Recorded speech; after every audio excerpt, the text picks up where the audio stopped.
ये कहानी है सौतेली सास के साथ भागा दामाद। मनोहर, तुम्हारी ये सोनाली तुम्हें बहुत याद करती है। काश कि तुम जिंदा होते तो आज हम दोनों अपनी प्रेम कहानी को आगे बढ़ाते। शादी करके हम अपना एक छोटा सा घर बसाते। काश कि तुम जिंदा होते मनोहर। सोनाली के हाथ में जो एक जवान लड़की की तस्वीर है वो सोनाली की जवानी का प्रेम है जो अब इस दुनिया में नहीं है। तभी वहाँ सोनाली की सौतेली बेटी कविता आती है तो कविता को देखकर सोनाली मनोहर की तस्वीर छुपा लेती है। माँ, भाई आ गए हैं, चलिए हम सब खाना खाते हैं। सोनाली कविता के साथ नीचे घर में आती है तो घर में सोनाली का सौतेला बेटा रोहन और बहू जानकी थी। सोनाली रोहन और कविता की सौतेली माँ है। रोहन की असली माँ की सालों पहले ही मृत्यु हो चुकी थी। तभी रोहन के पिता ने सोनाली से शादी की थी और शादी के कुछ ही महीनों बाद रोहन के पिता की भी मौत हो गई थी। अब सोनाली और मनोहर के प्रेम के बारे में घर में किसी को भी नहीं पता था। न किसी ने कभी मनोहर की तस्वीर देखी थी। माँ, ऊपर क्या कर रहे थे आप? कुछ नहीं बेटा, चलिए हम सब खाना खाते हैं। सोनाली इन सौतेले बच्चों को सगी माँ से बढ़कर चाहती थी। रोहन इसी शहर की एक कंपनी में नौकरी करता है। 2 दिन बाद कविता अपनी सहेली पायल के साथ पास के गांव में अपनी एक सहेली रिया की शादी में आती है तो वहां उसकी मुलाकात एक महेश नाम के अमीर लड़के से होती है जो मनोहर का हमशक्ल है। आपकी शादी हो गई कविता जी? जी नहीं, आपकी हो गई? नहीं, अब तक ऐसी कोई मिली नहीं जो इस दिल को भा जाए। दोनों आपस में बातें करने लगते हैं और यहाँ दोनों की दोस्ती हो जाती है और बातों बातों में ही दोनों को एक दूसरे से प्रेम हो जाता है। एक दिन कविता छत पर महेश से फोन पर बात कर रही थी। कविता, मुझे लगता है अब हमें अपने रिश्ते के बारे में अपने अपने परिवार वालों को बता देना चाहिए। हाँ महेश जी, मैं भी यही सोच रही हूँ। माँ, भाई, मुझे आप सबसे एक बात करनी है। हाँ बिटिया, बोलो क्या बात है? माँ, मैं एक महेश नाम के लड़के से प्यार करती हूँ। ये सुनकर तीनों के होश उड़ जाते हैं। क्या? कौन है वो? भाई, वो पास के गांव में रहते हैं। पास के गांव में रहता है तो तुम्हारी मुलाकात कैसे हुई? वो रिया की शादी में उनसे मेरी मुलाकात हुई थी। महेश जी बहुत अच्छे इंसान हैं। माँ, अमीर परिवार से भी हैं, अच्छी कंपनी में नौकरी करते हैं। मुझे महेश जी से ही शादी करनी है। अच्छा, तो वहां जाकर ये कारनामा करके आई तू? रोहन, हर बात में गुस्सा अच्छी बात नहीं है बेटा। माँ, मैं महेश जी से बहुत प्यार करती हूँ और उन्हीं से शादी करना चाहती हूँ। ठीक है बिटिया, तू महेश को कॉल करके बोल कि कल वो अपने माता पिता के साथ हमारे घर पर आए। हम तुम्हारे रिश्ते की बात करना चाहते हैं। अगले दिन महेश अपने अमीर माता पिता हरीश मेनका को लेकर कविता के घर आता है तो महेश को देखते ही सोनाली की आंखें फटी की फटी रह जाती है। मनोहर? मनोहर? कौन मनोहर? नहीं नहीं, कुछ नहीं। महेश की शक्ल मनोहर की तरह थी तो सोनाली महेश को ही देखी जा रही थी। ये कैसे हो सकता है? मनोहर जिंदा है और आज भी इतना जवान। नहीं, ये मनोहर नहीं हो सकता है क्योंकि मनोहर की लाश तो मैंने खुद देखी थी। तभी दोनों परिवार में बातचीत होती है और 8 ही दिन में महेश और कविता की शादी हो जाती है। कविता पास के गांव में अपने ससुराल में थी और इधर सोनाली महेश के बारे में सोच रही थी।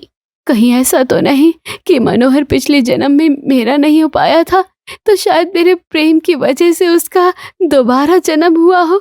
हाँ, महेश मेरा मनोहर ही है, मेरा प्यार, मेरी जिंदगी, मेरा सब कुछ। तभी सोनाली महेश को कॉल करती है।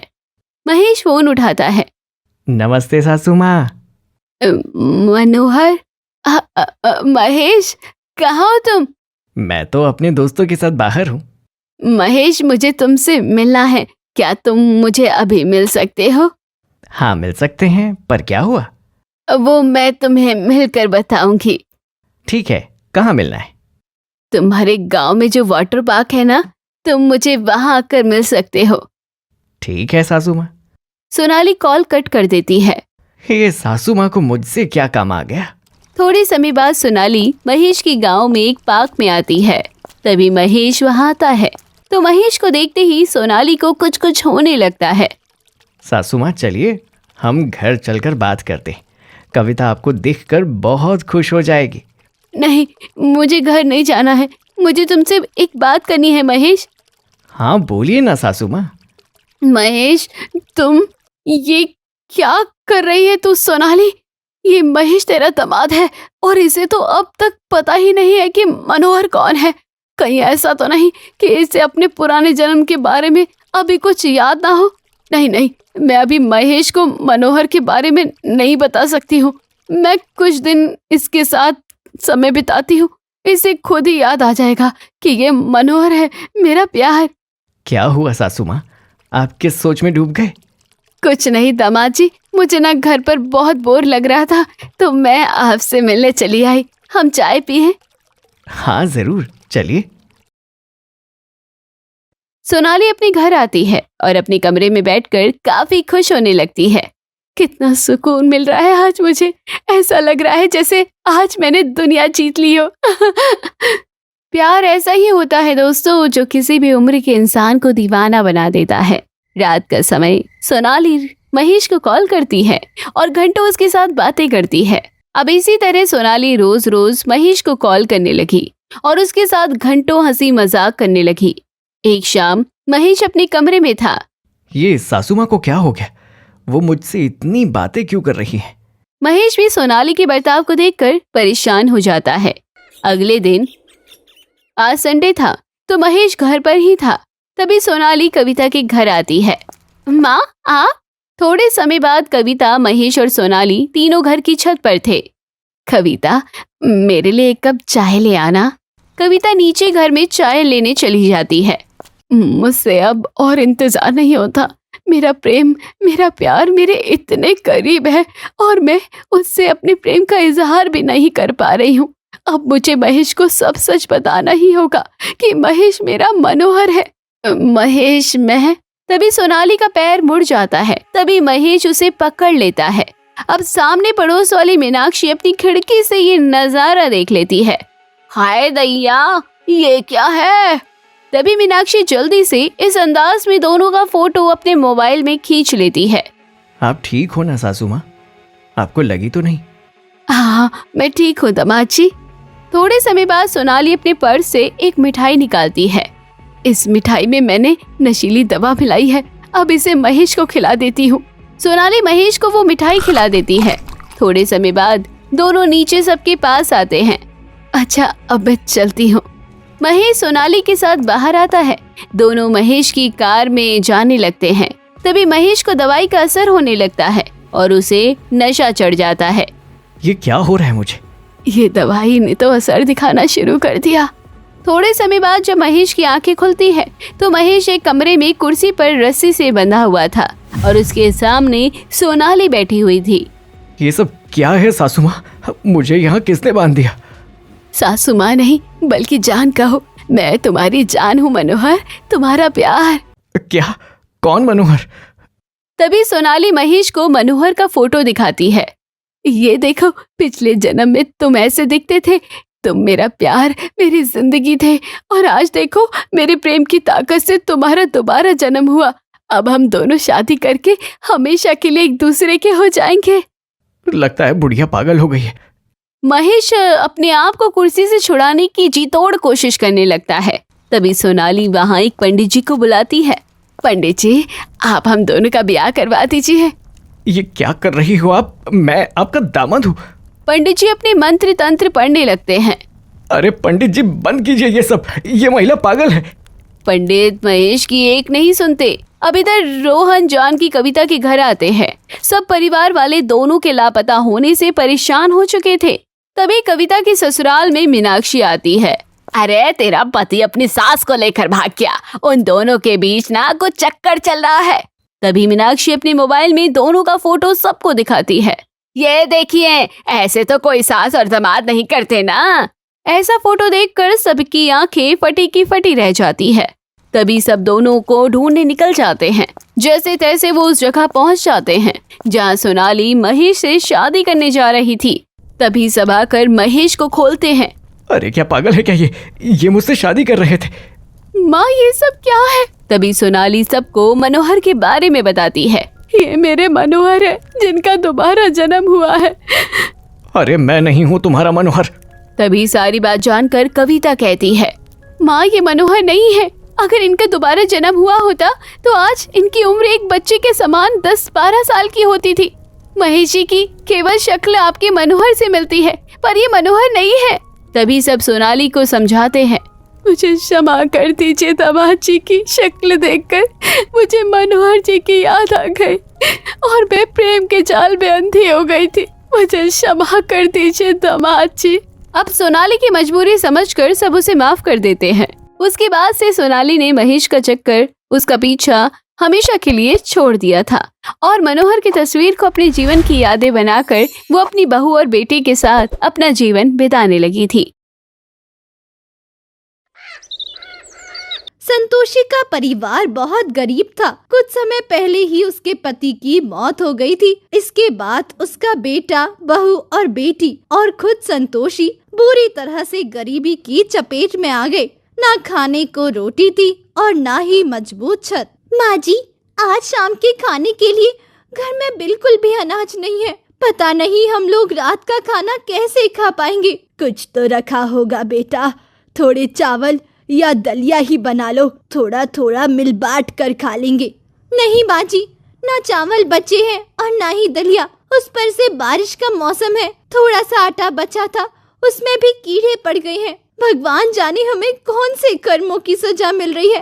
पापा के जाने के बाद से तो जैसे हमारे ऊपर गरीबी का पहाड़ ही टूट पड़ा है भाभी। पापा जो भी थोड़ा बहुत कमाते थे, कम से कम उससे दोनों टाइम खाना तो मिल जाता था। अब तो वो भी नसीब नहीं होता। तभी वहाँ पर विजय आ जाता है। थका हारा विजय चेहरे से ही परेशान लग रहा होता है, जिसके बाद उसकी माँ उससे परेशानी का कारण पूछती है और विजय बिफर जाता है। आ गया बेटा, काम धंधे का कुछ जम पाया या नहीं? नहीं माँ, कुछ भी नहीं। मैं तो परेशान हो गया हूँ। रोज रोज यूं सड़क पर भटकते हुए जिसके पास काम मांगने जाओ बोल देता है कोई काम नहीं है। अरे मैं तो सड़क पर ठेला भी चलाने के लिए तैयार हूँ, लेकिन कोई काम तो दे। मैं तो थक चुका हूँ माँ, अब इस सब से मर जाने का मन करता है। ये आप कैसी बात कर रही हैं? अपने मुंह से ऐसे शब्द मत निकालिए। भगवान हमारी परीक्षा जरूर ले रहे हैं, लेकिन हमें हारने नहीं देंगे। बुरे दिन हैं, ये भी जरूर निकल जाएंगे। कब निकल जाएंगे और कितने बुरे दिन हमें झेलने पड़ेंगे। एक तो गरीबी की वजह से मैं पढ़ाई लिखाई नहीं कर पाया। थोड़ा बहुत काम धंधा जमाया था, वह भी पिताजी के जाने के बाद बंद हो गया। ना खाने के लिए रोटी है, ना पहनने के लिए कपड़े हैं। सोचूं तो क्या सोचूं। सब ठीक हो जाएगा बेटा, भगवान सब देख रहा है। एक ना एक दिन कोई चमत्कार जरूर होगा। माँ की बात सुनकर पूरा परिवार चमत्कार होने की उम्मीद लगाए एक बार फिर से अगली सुबह का इंतजार करने लगता है। लेकिन माँ तो खुद परेशान है कि पता नहीं ये गरीबी के दिन कब खत्म होंगे। अगले दिन विजय एक बार फिर से काम की तलाश करने के लिए घर से बाहर जा रहा होता है और साथ में उसकी पत्नी भी चलने के लिए कहती है। जा रहा हूँ माँ काम की तलाश में। ऊपर वाले से प्रार्थना करना कि कोई ना कोई काम आज जरूर मिल जाए, वरना आज दिन का खाना भी नहीं मिल पाएगा। सुनिए ना, मैं भी आपके साथ चलती हूँ। आपके साथ साथ मैं भी कोई काम ढूंढ लूंगी। दोनों लोग साथ में काम करेंगे तो ज्यादा पैसे कमा पाएंगे। कम से कम हम सब लोग पेट भर खा तो खा सकेंगे ना। आप सही बोल रही हो भाभी, मुझे भी साथ ले चलो। मैं भी कोई ना कोई काम तो जरूर कर लूंगी। इस गरीबी से निपटने के लिए अब हम सब लोगों को मिलकर कुछ ना कुछ करना ही होगा। बच्चों की बात सुनकर संतोषी रोने लगती है और उसे अपने बच्चों पर दया आ जाती है। पूरा परिवार काम की तलाश में घर से बाहर निकल जाता है और इस उम्मीद में ही कोई ना कोई काम किसी न किसी को मिल जाएगा, जिससे कम से कम एक टाइम ही सही खाना तो मिल पाएगा। लेकिन उनकी उम्मीद भी टूट जाती है और चारों शाम को खाली हाथ वापस आते हैं। मुझे तो ऐसा लगता है भगवान की हमसे कोई दुश्मनी है। पहले तो मैं अकेला काम ढूंढता था, लेकिन अब तो हम सब मिलकर ढूंढ रहे हैं, फिर भी कोई काम नहीं मिल रहा। पता नहीं क्या हो रहा है माँ जी, कुछ समझ नहीं आ रहा। आज पूरा दिन हम लोगों ने काम ढूंढा, लेकिन एक भी रुपया नहीं कमा पाए। हाँ भाभी जी, आज फिर हम लोगों को भूखा ही सोना पड़ेगा। मैंने भी बहुत काम ढूंढने की कोशिश की, लेकिन मुझे भी कहीं बर्तन झाड़ू का काम नहीं मिला। तभी उन लोगों को बाहर से शोर की आवाज सुनाई पड़ती है और वो चौंक जाते हैं कि आखिर ये शोर कैसा है। ये शोर कैसा, मैं जाकर देखता हूँ। विजय कुछ देर बाद वापस आता है और उसके हाथ में खाने के पैकेट होते हैं, जिन्हें देखकर पूरा परिवार खुश होता है और चौंक भी जाता है। भैया, इतना सारा खाना ये कहाँ से आया? हाँ विजय, इतना खाना तुझे किसने दे दिया? अरे माँ, बाहर एक कोई सज्जन व्यक्ति थे जो गरीब लोगों को खाना बांट रहे थे, इसीलिए लोगों के शोर की आवाज आ रही थी। जब मैंने उन्हें देखा तो उन्होंने मुझे भी यह खाने के पैकेट पकड़ा दिया। भगवान का लाख लाख शुक्र है, अब कम से कम हमें 2 दिन खाने की चिंता करने की जरूरत नहीं है। इतना सारा खाना देखकर संतोषी की आंखों में आंसू आ जाते हैं। इतना सारा खाना देखे तो जमाना हो गया बेटा, भगवान भी पता नहीं हमें कैसे दिन दिखा रहा है। संतोषी की बात सुनकर सभी लोग भावुक हो जाते हैं और अपनी माँ को संभालते हैं। रात में सभी सो रहे होते हैं कि अचानक से बादल गरजने की आवाज आती है और तेज बारिश शुरू होने लगती है और संतोषी के घर में पानी भरने लगता है। ऊपर से भी पानी टपकने लगता है और सभी की नींद खुल जाती है। हे भगवान, ये क्या हो रहा है? पूरे घर में पानी भर गया है। ये बारिश तो हमें चैन से जीने नहीं देगी बेटा, अब हम क्या करेंगे? पूरा सामान गीला हो गया है। बाहर बहुत तेज बारिश हो रही है माँ जी, और हम लोग भी गीले हो चुके हैं। ऐसे में पूरी रात कैसे निकालेंगे? भगवान तो परीक्षा पर परीक्षा ले रहा है। अरे उसे मारना ही है तो एक बार में मार क्यों नहीं देता? ऐसे तिल तिल कर हमें क्यों मार रहा है? मुझे लगता है हमें यहाँ से कहीं और चलना चाहिए। एक काम करो, जितना भी जरूरी सामान है वो बांध लो, अब हम यहाँ नहीं रहेंगे। लेकिन माँ जी, हम कहाँ जाएंगे? हमारा तो कोई दूसरा घर भी नहीं है। कहीं ना कहीं भगवान ठिकाना बना ही देंगे। बेटा चलो, सामान बांध लो, हमें आज ही निकलना पड़ेगा। पूरे घर में पानी भर चुका है और आधा सामान भी गीला हो चुका है। जो बचा हुआ जरूरी सामान था, पूरा परिवार वो सामान समेटने में लग जाता है। अगले दिन सूरज निकल चुका है और सामान लेकर संतोषी और उसका परिवार एक खाली मैदान पर पहुंच जाता है, जहां पर डंडे लगाकर उन्होंने एक तंबू लगाया था। मम्मी, हम यहाँ कैसे रहेंगे? ये तो खुला मैदान है। हाँ माँ, यहाँ रहना तो और खतरे से खाली नहीं है। कुछ दिन की बात है बेटा, अभी हम यही अपना ठिकाना बना लेते हैं, इसके बाद कहीं और घर ढूंढ लेंगे। भगवान ने चाहा तो कुछ अच्छा ही होगा। हैरान परेशान पूरा परिवार तंबू में अपना सामान जमाने लगता है और कुछ दिनों के लिए वही रहने के बारे में ठान लेता है। विजय काम की तलाश में बाहर जाता है और उसे एक जगह मिट्टी खोदने का काम भी मिल जाता है, जिसके जरिए वो पूरे 500 रुपए कमा कर शाम को घर आता है और साथ में कुल्हाड़ी भी लेकर आता है। आ गए आप, बहुत खुश लग रहे हैं। क्या आपको काम मिल गया है? हाँ लक्ष्मी, मुझे एक जगह मिट्टी खोदने का काम मिल गया है और दिन के पूरे 500 मिलेंगे। क्या 500 रुपए? देखा, भगवान ने हमारी सुन ली। मैंने कहा था ना, भगवान कुछ अच्छा ही करेंगे। तभी अचानक बादल गरजने लगते हैं और तेज बारिश होने लगती है। उन्होंने जो तंबू लगाया था उसमें भी पानी भर जाता है और वो सब लोग गीले हो जाते हैं। साथ ही विजय की जेब में रखे वो 500 रुपए भी गीले होकर फट जाते हैं, जिसे देखकर सभी का दिल टूट जाता है। हे भगवान, ये क्या हुआ? मेरी मेहनत की कमाई बर्बाद हो गई माँ। ये 500 का नोट तो गल गया है पानी से। हे भगवान, ये तूने क्या किया? इस बारिश को भी अभी आना था। हमारा घर फिर से पानी से भर गया है। बस करो भगवान, और कितनी परीक्षा लेंगे आप? इस बार तो विजय पूरी तरह से टूट जाता है और गुस्से में इधर उधर सामान फेंकने लगता है और चिल्लाने लगता है। तुम किससे गुहार लगा रही हो माँ? कोई भगवान नहीं होता। अगर भगवान होता तो हमें इतनी तकलीफ क्यों देता? आज के बाद मैं किसी भगवान को नहीं मानूंगा। मेरे लिए कोई भगवान नहीं है, ये सब झूठ है। विजय गुस्से में सारा सामान इधर उधर फेंकने लगता है और कुल्हाड़ी उठाकर तंबू को तोड़ने लगता है और जमीन खोदने लगता है। पूरा परिवार उसे रोकने की कोशिश करता है, लेकिन दर्द से भरा हुआ विजय नहीं रुकता और तंबू के नीचे की पूरी मिट्टी खोद देता है। तभी अचानक तंबू के नीचे उसे एक बक्सा नजर आता है। ये क्या है? ये कैसा बक्सा है? इसे बाहर निकाल कर देखो, आखिर इस बक्से में है क्या? सभी लोग मिलकर जमीन में दबे हुए उस बक्से को बाहर निकालते हैं और जैसे ही उसे खोलते हैं, सभी की आंखें फटी की फटी रह जाती है। उस बक्से में बहुत सारे पैसे और हीरे मोती हैं। माँ, इस बक्से में तो बहुत सारे पैसे हैं, लेकिन ये किसके हैं? ये तो भगवान का कोई चमत्कार ही लगता है। माँ जी, मुझे लगता है भगवान ने हमारी सुन ली। इन पैसों से हमारी सारी समस्याएं खत्म हो जाएंगी। ये बक्सा हमें मिला है तो ये हमारा ही है। इन पैसों से हम अपनी सारी परेशानियां खत्म कर लेंगे, अपने लिए घर खरीदेंगे और नया धंधा डालेंगे। हाँ विजय बेटा, तुम सही बोल रहे हो। ये हमें मिला है तो ये हमारा ही है। देखा तुमने, आखिर भगवान ने हमारी सुन ली। अगर उस दिन वो बरसात नहीं हुई होती तो हम वो घर छोड़कर कभी यहाँ नहीं आते और ये बक्सा हमें कभी मिलता ही नहीं। ये सब ऊपर वाले की ही माया है। पूरा परिवार भावुक भी हो जाता है और खुशी के मारे झूमने भी लगता है। आखिरकार भगवान के चमत्कार से उनकी गरीबी दूर हो गई और उनकी जिंदगी में खुशियाँ वापस लौट आई।